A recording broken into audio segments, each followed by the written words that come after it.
तो भाई जब कभी आपका दिल डेली रूटीन के खानों से, दाल सब्जियों से बोर हो जाए और आपका दिल करे कुछ झटपट चटपटा मसाले वाला लजीज खाने को, तो आप मेरी क्विक वाली ये रेसिपी बना लें, आपका दिल खुश हो जाएगा। बिस्मिल्लाहिर्रहमानिर्रहीम, अस्सलाम वालेकुम। आज आप सबके लिए लेकर आई हूँ चटपटी मसाले वाली, ढेर सारी ग्रेवी वाली चिकन कलेजी की क्विक और ईजी सी रेसिपी, जिसको खाने के बाद आप यकीनन उंगलियां चाटने पर मजबूर ही हो जाएंगे। तो चलिए फिर रेसिपी को बनाना स्टार्ट करते हैं। चिकन की कलेजी बनाने के लिए मैंने यहाँ पर 500 ग्राम चिकन की कलेजी ली है। इसको पहले तो मैंने क्लीन करके टैप वाटर से वॉश कर लिया है। इसमें वेंस वगैरह जो भी फैट कलेजी या फिर दिल के साथ लगा हुआ होता है, तो उसको निकाल कर क्लीन करना है आपने भी। इसके बाद इसमें हाफ टी स्पून नमक और 1 टेबलस्पून सिरका ऐड करके मैंने इसमें इतना पानी ऐड कर दिया था कि कलेजी सारी इसमें डिप हो जाए। इस कलेजी को इस तरह से पानी में 15 से 20 मिनट या फिर आधे घंटे तक डिप करके रखेंगे। इस तरह से कलेजी में जो भी डर्ट, ब्लड, स्मेल वगैरह होगी वो सब निकल जाएगी। और यहाँ आपको पानी का कलर भी नज़र आ रहा होगा कि इस कलेजी में मौजूद सारा ब्लड वगैरह इस पानी में आ चुका है। अच्छा, अब ये कलेजी मेरे पास बिल्कुल साबुत है, इसकी कटिंग मैंने नहीं की है, तो अब इस कलेजी की कटिंग भी मैं साथ ही कर लूँगी। इस कलेजी की बोटियों का साइज़ आप जितना ही छोटा बड़ा रखना चाहें आप अपने हिसाब से रख सकते हैं। इसके अलावा इसमें अगर आप चिकन का दिल ऐड करना चाहें तो वो भी ऐड कर सकते हैं, या फिर पोटे वगैरह होते हैं तो वो भी ऐड कर सकते हैं इसमें। मेरे पास इस कलेजी में शायद 1 या फिर 2 दिल इस वक्त मौजूद हैं, तो इसको मैंने क्लीन तो पहले ही कर लिया था। इस दिल के सेंटर में एक वेन या फिर क्लॉट होता है जिसको आपने निकाल देना है। मैंने ऑलरेडी क्लीन करते हुए इसको निकाल लिया था। फिर सेंटर से भी इस दिल के 2 पीस कर लेने हैं। अब इस कलेजी को आपने 15 से 20 मिनट या फिर आधे घंटे तक नमक और सिरके वाले पानी में इसी तरह से डिप करके रखना है। एंड देन इसका पानी ये फेंक देना है और इस कलेजी को सादे पानी से धोकर ड्राई करना है। मतलब ये कि 5-6 मिनट तक इसको स्ट्रेनर में रखना है ताकि इसका सारा एक्स्ट्रा पानी निकल जाए। यहाँ पर देखिए इस कलेजी को मैंने वॉश कर लिया है। अब हमने करनी है इस कलेजी की मैरिनेशन। तो इसमें सबसे पहले हम अच्छे से फेंट कर दही ऐड करेंगे, जो कि 300 ग्राम्स है, यानी 1 पाव से बस थोड़ा सा ज़्यादा है। 3-4 टेबलस्पून ही इसमें ज़्यादा होगा। अब नेक्स्ट इसमें ड्राई स्पाइसेस ऐड करेंगे, जिसमें यहाँ पर मेरे पास है चिकन टिक्का मसाला 2 टेबलस्पून, कुटी लाल मिर्च 2 tablespoon, chaat masala powder 1 teaspoon, पिसी काली मिर्च हाफ टी स्पून, नमक 1 टीस्पून या फिर हस्बे जायका, धनिया पाउडर 2 टेबलस्पून, पिसी लाल मिर्च 1 टेबलस्पून, जीरा पाउडर 1 टेबलस्पून और हल्दी पाउडर हाफ टी स्पून। नमक और स्पाइसेस अगर आप अपने टेस्ट के हिसाब से इसमें कम ऐड करना चाहें तो कम भी ऐड कर सकते हैं। ये स्पाइसेस ऐड करने के साथ ही इसमें 1 टीस्पून अजवाइन को हाथ से ऐसे क्रश करके इसमें शामिल कर देंगे।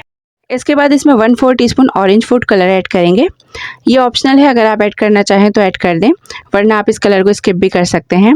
और ये ऐड करने के बाद इसमें सबसे एंड में 1 टेबलस्पून लेमन जूस मैंने ऐड किया है। लेमन जूस ऐड करके इन सब चीज़ों को अच्छे से मिक्स कर लेंगे और फिर इस कलेजी को मैरिनेशन के लिए रखेंगे। कम से कम 30 to 40 मिनट्स तक रखेंगे और ज़्यादा से ज़्यादा 2 से 3 घंटे तक भी आप इसको मैरिनेट करके रख सकते हैं। देखिए यहाँ पर चिकन को मैरिनेट किए हुए मुझे तकरीबन 35 मिनट्स के आसपास हो चुके थे। अब इसकी कुकिंग स्टार्ट करेंगे। पैन में आधा कप ऑयल ऐड करेंगे और इसके साथ ही इसमें 2 मीडियम साइज़ की चॉप प्याज ऐड करेंगे, जो कि 1 कप के बराबर है। प्याज को यहाँ पर फ्राई कर लेंगे जब तक कि प्याज थोड़ी सी सॉफ्ट नहीं हो जाती और इसका कलर थोड़ा सा चेंज नहीं हो जाता है। 2 से 2.5 मिनट लगेंगे प्याज को फ्राई होने में। अब जैसे ही प्याज थोड़ी सी गोल्डन ब्राउन होना स्टार्ट होगी तो फ़ौरन से इसमें 1 टेबलस्पून लहसुन अदरक का पेस्ट ऐड करेंगे और ये ऐड करके लहसुन अदरक को प्याज के साथ 10 से 15 सेकंड तक थोड़ा सा भून लेंगे। अब जब इसमें से प्यारी सी खुशबू आने लगेगी तो इसमें मैरिनेटेड कलेजी ऐड कर देंगे। मिक्स करने के बाद इसको कवर करके 10 से 12 मिनट तक मीडियम फ्लेम पर पकाएंगे, जब तक कि इसका ऑयल सेपरेट नहीं हो जाता है। कोई पानी वगैरह इसमें कुछ भी ऐड करने की ज़रूरत नहीं है। कलेजी में भी काफ़ी पानी मौजूद होता है और दही भी अपना पानी छोड़ेगा, तो ये कलेजी इसी में गल जाएगी। चिकन की कलेजी सॉफ्ट होती है, इसलिए इसको गलने में ज़्यादा टाइम नहीं लगता है। अगर आप इसको 1-2 घंटे मैरिनेशन के लिए रखेंगे तो फिर इससे भी कम टाइम में गल जाएगी ये कलेजी। अच्छा, तो देखिए यहाँ पर अब कलेजी का ऑयल सेपरेट हो चुका है और इसका पानी ऑलमोस्ट ड्राई हो चुका है। तो अभी यहाँ पर इस कलेजी की हमने करनी है 2 से 4 मिनट तक अच्छे से भुनाई। और इसी दौरान मेरे चैनल पर न्यू आने वाले फ्रेंड्स से मेरी रिक्वेस्ट है कि अगर आप लोग चैनल पर पहली बार आए हैं और चैनल को आपने अभी तक सब्सक्राइब या फिर फॉलो नहीं किया है तो जल्दी से चैनल को साथ ही सब्सक्राइब और फॉलो भी कर दें।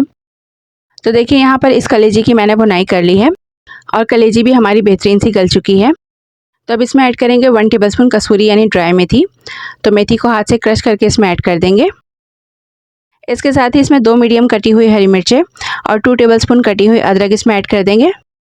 इसी दौरान मेरी आज की चटपटी मसाले वाली ग्रेवी वाली चिकन कलेजी की रेसिपी वीडियो आप सबको पसंद आ रही है तो वीडियो को साथ साथ लाइक कर दें। ये ऐड करने के बाद इसमें थोड़ा सा कटा हुआ हरा धनिया इसमें ऐड कर देंगे। ये चिकन कलेजी हमारी ऑलमोस्ट रेडी है। सबसे एंड में इसमें 2 पिंच के बराबर गरम मसाला पाउडर ऐड करेंगे और अब बिल्कुल स्लो फ्लेम पर इसको 4 से 5 मिनट तक दम पे रखेंगे। अच्छा, मैंने ये कलेजी थोड़ी सी थिक ग्रेवी के साथ बनाई है, तो अगर आप लोग इसकी ग्रेवी को थोड़ा सा पतला करना चाहें तो इसमें थोड़ा सा पानी ऐड करके इसको पतला कर सकते हैं, या फिर इस कलेजी को थोड़ा सा ड्राई खाना पसंद करें तो इसको मीडियम फ्लेम पर 1-2 मिनट तक ज़्यादा पका लें तो ये ग्रेवी इसकी सारी ड्राई हो जाएगी, इसमें लिपट जाएगी। बट मैंने जिस तरह से ये कलेजी थिक सी ग्रेवी के साथ बनाई है ना, इस तरह से ये चिकन की कलेजी खाने में बहुत ही आउट क्लास लगती है। तो आप नान, चपाती, पराठे जिस चीज़ के साथ भी खाएंगे ना, ये खाने में बहुत ही अमेजिंग लगती है। तो बस यहाँ पर रेडी है हमारी चटपटी मसालेदार with lots of gravy chicken कलेजी। इसको आप मेरी रेसिपी से एक बार बना लेंगे ना तो यकीनन आप उंगलियां चाटने पर मजबूर हो जाएंगे। ये इतनी ज़बरदस्त बनती है। बहुत ही सिंपल, इजी, क्विक चिकन कलेजी की रेसिपी है कि डेली रूटीन के खानों से, दाल, सब्जी, गोश्त से जब आप बोर हो जाएं तो मेरी रेसिपी से चटपटी मसालेदार ग्रेवी वाली चिकन कलेजी को अपने लंच में या फिर डिनर में बनाइए। आपका मुंह एकदम चटपटा सा मज़ेदार सा हो जाएगा। बनाइएगा ज़रूर और बताइएगा भी ज़रूर कि आप सबको मेरी आज की चिकन कलेजी की रेसिपी वीडियो कैसी लगी। रेसिपी वीडियो पसंद आई हो तो वीडियो को लाइक करके फ्रेंड्स और फैमिली के साथ शेयर, चैनल को सब्सक्राइब और फॉलो करना मत भूलिएगा। अपना बहुत सारा ख्याल रखिएगा और मुझे अपनी दुआ में याद रखिएगा। इंशाल्लाह मिलते हैं नेक्स्ट वीडियो में एक नई रेसिपी के साथ। अल्लाह निगहबान।